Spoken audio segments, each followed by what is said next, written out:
Il se tenait seul dans la poussière, un berger allemand à la patte tordue, tremblant sous le poids de chaque murmure dans la foule. Aucune main ne se leva. Pas une seule. On le disait fichu, irréparable, un fardeau. Le commissaire-priseur n'était plus qu'à quelques secondes de conclure, lorsqu'un homme que personne n'avait remarqué leva doucement la main. Pas un mot, pas une hésitation, juste un simple geste qui déclencha une chaîne d'événements qu'aucun n'aurait pu imaginer. Qu'y avait-il chez ce chien qui avait tiré un inconnu de l'ombre? Et quel secret portait cet homme pour aller droit vers la douleur que tous les autres fuyaient? La vente aux enchères de bétail à Billings n'était pas un lieu de clémence.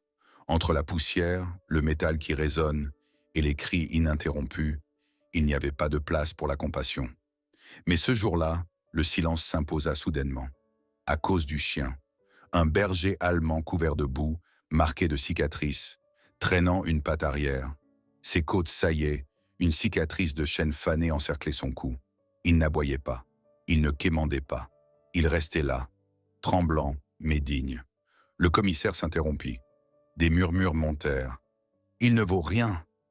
Il a sûrement mordu quelqu'un. » Aucun enchérisseur, aucun élan de pitié, juste le silence. Alors que le marteau allait tomber, une seule main se leva, discrète, ferme. Personne ne connaissait l'homme. Veste en cuir usé, cheveux argentés, une cicatrice à la mâchoire. Il ne dit rien. Il acquiesça simplement. Le marteau frappa. Vendu. Incompréhension. Pourquoi ce chien? Était-ce de la pitié ou quelque chose de plus profond? L'homme marcha droit vers lui, sans hâte, sans crainte. Le chien leva la tête en tremblant. Quelque chose brilla dans ses yeux ambrés. L'homme s'agenouilla, posa une main sur son épaule. Le chien s'approcha. Pas un grognement, pas un gémissement. Juste ce léger appui d'un être resté seul, trop longtemps. Quelqu'un filma la scène. Elle devint virale. Mais ce que personne ne vit, c'était l'histoire derrière. Ce que l'homme avait vu dans les yeux du chien, et ce que le chien allait révéler dans les jours à venir. Le chemin du retour passait par une route chaoteuse. Le pick-up gémissait, mais Elijah Kane restait silencieux. Dans le rétroviseur, un regard vers le chien, recroquevillé, aux aguets. Chaque secousse déclenchait un sursaut. Le monde avait été trop souvent cruel avec lui. La cabane se trouvait près de Laurel, dans le Montana. Isolé, oublié. Elijah y vivait seul. Pas de visiteurs, pas de livraison. Un tas de bois, un vieux poêle. Et maintenant, un chien. Elijah le porta dans la maison comme on porte quelque chose de fragile. Il le posa sur une couverture. Alluma le feu. Le chien ne ferma pas les yeux. Il observait. Chaque mouvement, chaque bruit. Le soir, Elijah prépara un ragoût. Le chien n'y toucha pas. Il observe seulement. Pas de confiance. Juste l'instinct. Quand Elijah murmura « Tour !» une oreille frémit. « Rook, c'est ton nom désormais !» Aucune réaction, mais pas d'opposition non plus. Les heures passèrent. Elijah ne bougea pas. Il observait, attentif. Puis dès que la patte de Rook toucha ses doigts. Pas de miracle, pas de lumière. Juste deux vies qui s'approchaient lentement. Le matin arriva, glacial. Rook s'était rapproché du foyer. Pas encore de confiance, mais un début. Et les débuts comptent. Un nouveau rythme prit place dans la cabane. Elijah offrait de la nourriture. Rook n'en prenait que si Elijah restait près de lui. Pas de précipitation, pas de gloutonnerie. Chaque bouchée soigneusement pesée, chaque regard vigilant. Mais la boiterie s'aggrava. Lors du brossage, Rook sursauta, gronda, pas par colère, par peur. Elijah s'arrêta net, lâcha la brosse, s'agenouilla. Paume ouverte, il attendit. Les minutes passèrent, puis Rook revint. Truffe contre main, pas de confiance, juste de l'épuisement.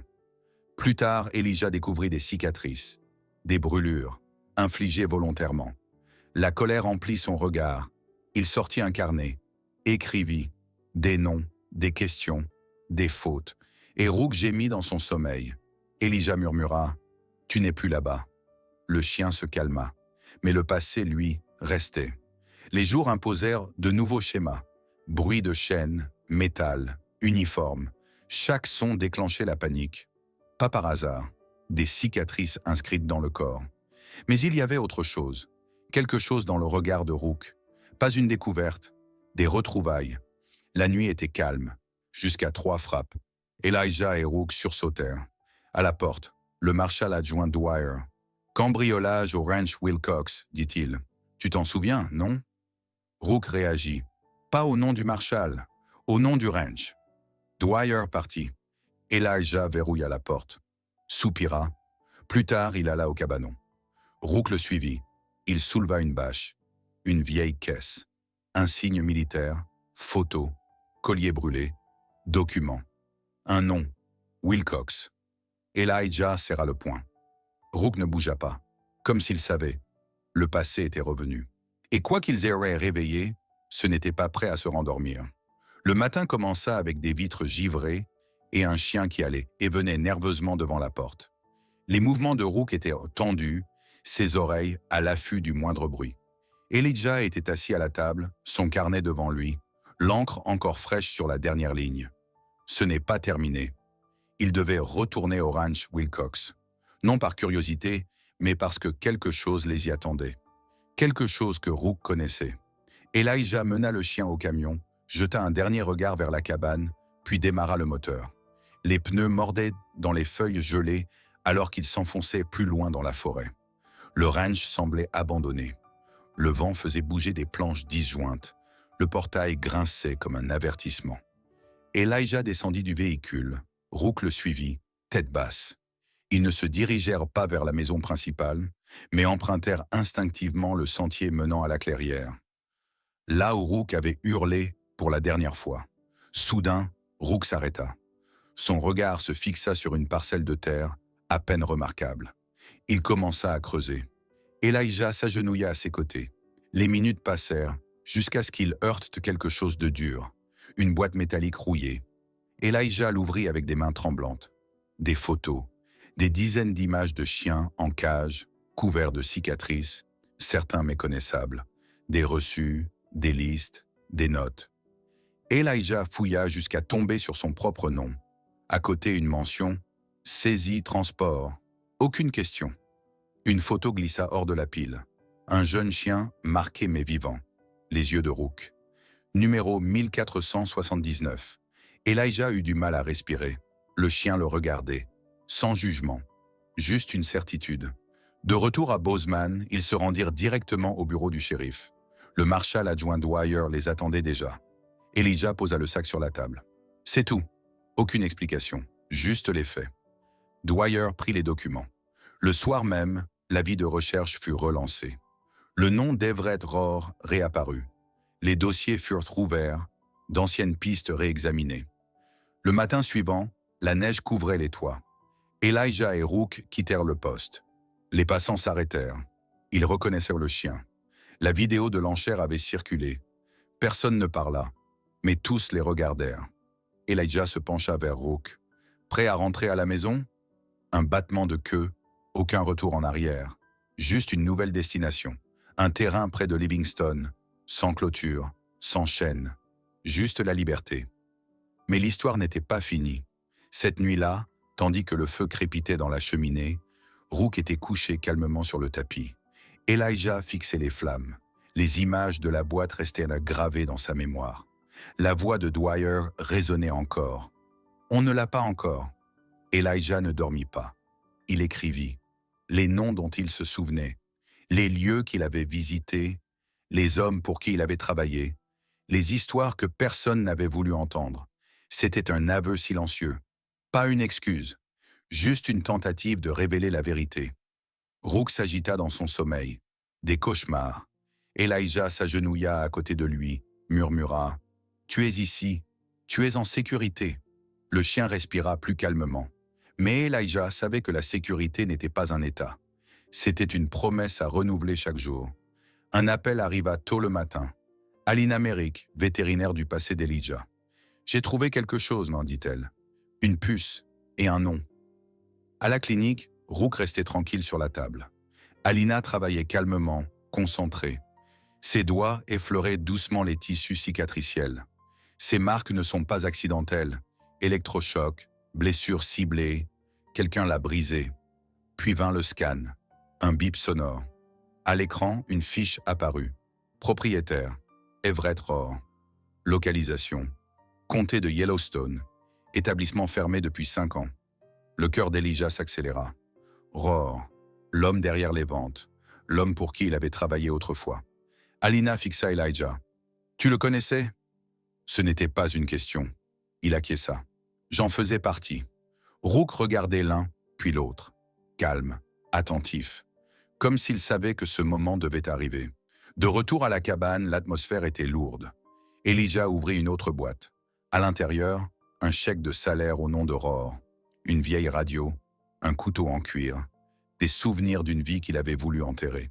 Il appela Dwyer. « Je peux le retrouver. » Le marshal se tut, puis dit « Si tu le trouves, ne fais rien de stupide. » Elijah esquissa un sourire. « Il est trop tard pour ça. » Le lendemain matin, le camion était chargé. Trousse de secours, lampe torche, revolver. Rook sauta sur le siège passager, sans hésitation, sans ordre, juste un regard. « Je suis prêt. » Ils prirent la route. Retour au ranch, retour à la vérité. La forêt les avala en silence. Aucun retour possible, seulement tout droit vers la nuit. La forêt baignait dans la pénombre lorsqu'ils atteignirent la limite du ranch Wilcox. De sombres nuages s'amoncelaient au-dessus des cimes, lourds de pluie imminente. Elijah ralentit, le gravier crissait sous les pneus. Rook, immobile comme une statue sur le siège passager, fixait le portail délabré de ses yeux ambrés. Ce n'était pas qu'un lieu de souvenir. C'était un lieu où culpabilité et vérité se croisaient. Le portail pendait de travers, comme s'il voulait leur interdire le passage. Elijah le poussa d'un coup de pied grinçant. Aucun mot ne fut échangé. Ils pénétrèrent sur le terrain. Le vent apportait une odeur de moisissure, de foin ancien et autre chose encore. Une pourriture plus profonde que le temps. Leurs pas résonnaient entre les arbres dénudés, accompagnés par le craquement des branches sèches. Les oiseaux se turent. Le monde retint son souffle. Ils revinrent à la clairière. Rook reniflait, ses mouvements se faisaient plus bas, plus précis. Soudain, il grattait près du vieux mur de l'écurie. Elijah tomba à genoux, creusant à main nue. La terre était lourde, humide. Ses doigts s'engourdissaient, la saleté s'accumulait sous ses ongles. Les minutes passèrent, puis ils heurtèrent du métal. Encore une boîte, cette fois plus petite, plus lourde. Elijah l'ouvrit avec des mains tremblantes. À l'intérieur, une douzaine de photos. Des grillages tordus, des chiens au regard vide. Sur l'un des clichés, Rook, plus jeune, enfermé derrière des barreaux, le numéro 1479 clairement visible. Une liste de numéros, quelques noms griffonnés, et dans un coin, les initiales d'Elijah. L'encre était fanée, mais lisible. Le passé avait une écriture. Il se releva lentement, le regard perdu dans le gris du matin. « J'ai détourné les yeux », murmura-t-il. « J'étais là. Je savais que quelque chose clochait. » Le vent tirait sur son manteau.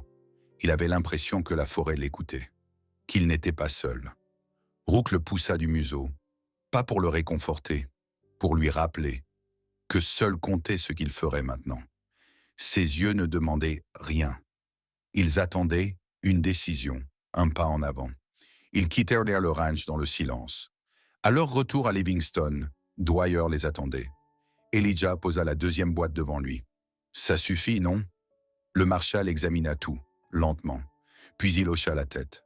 « On a assez pour un mandat d'arrêt, mais on ne sait pas où il est. » Sa voix était calme, mais tendue, comme s'il savait que le pire était encore à venir. Elijah ouvrit son carnet, une page neuve, une seule phrase. « Il va là où personne ne regarde. » Ils fouillèrent les marges. Vieilles cartes, ranch abandonné, ancienne route de ravitaillement. Rohr connaissait la nature. Il savait comment disparaître. Mais Elijah le connaissait aussi. L'avait vu tel qu'il était, avant qu'il ne devienne un fantôme. Peut-être ne l'avait-il jamais vraiment connu. Mais à présent, cela n'avait plus d'importance. Le troisième jour, ils trouvèrent une piste. Des traces de pneus fraîches, une entrée dissimulée au nord de Red Lodge. La forêt y était plus dense, plus âpre. Elijah insista pour y aller seul. « Il me connaît. Peut-être que ça suffira. » Dwyer lui remit un talkie-walkie. 10 minutes. Ensuite, on arrive. Elijah et Rook s'engagèrent sur le chemin. La forêt s'assombrissait, l'air devenait moite. Les oiseaux se taisaient. Seul le craquement des branches les accompagnait. Après 20 minutes, ils découvrirent une cabane, cachée entre des rochers et des buissons épais. Pas de fumée, aucun son, mais chaque détail criait le passé. Elijah s'approcha de la porte.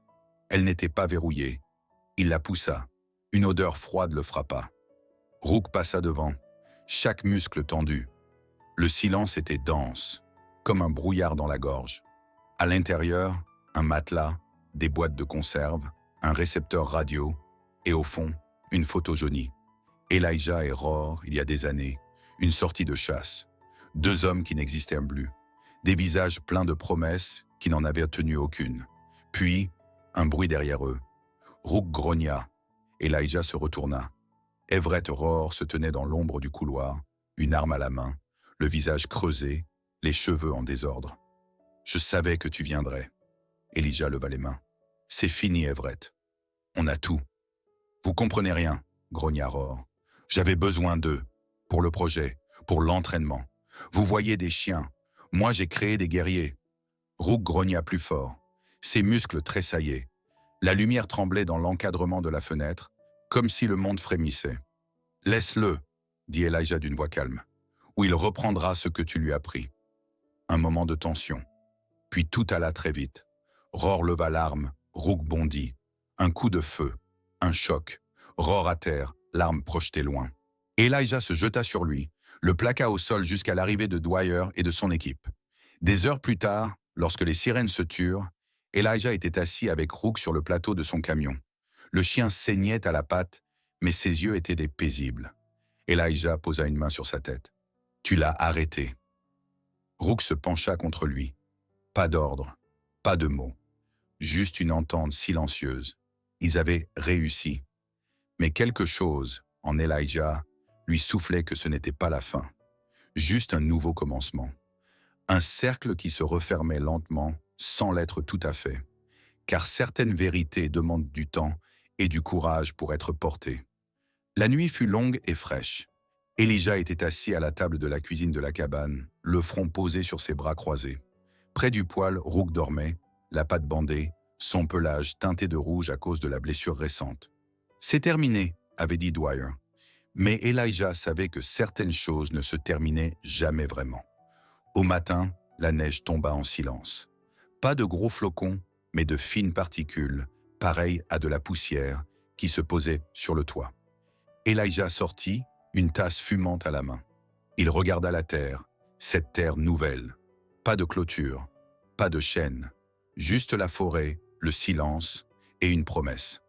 Rook sortit à son tour, lentement, boitant mais alerte. Il renifla l'air à l'écoute. Elijah posa doucement sa main sur sa nuque. « C'est à toi maintenant. » Les jours suivants, ils construisirent. Sans plan, seulement à l'instinct. Elijah planta des poteaux, dressa des abris en bois et en tôle, aménagea de petits sentiers. Rook le suivait, observait chaque geste. Parfois, il s'allongeait sous un arbre, levait juste la tête. Mais il était toujours là. Un lieu prit forme. Pas un foyer au sens classique, un refuge.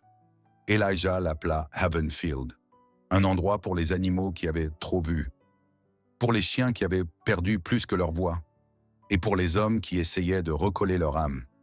2 semaines plus tard, les premiers chiens arrivèrent, effrayés, malades, amaigris. Elijah les accueillit, les soigna avec des onguents, de la nourriture tiède et de la patience. Rook n'aboyait jamais, mais il était là. Il les laissait l'approcher, restait calme, même lorsqu'un d'eux grognait. Il n'était pas un chef, mais une ancre. Un soir, alors que le vent sifflait entre les arbres, Elijah et Rook étaient assis près du feu. Sur la table, une lettre de Dwyer. Everett Roar était en détention préventive. Il n'avait pas dit grand-chose, juste qu'il ne regrettait rien.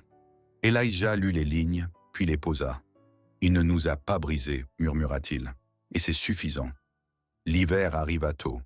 Havenfield était prêt. Les chiens vivaient dans de simples abris, protégés du vent et du froid.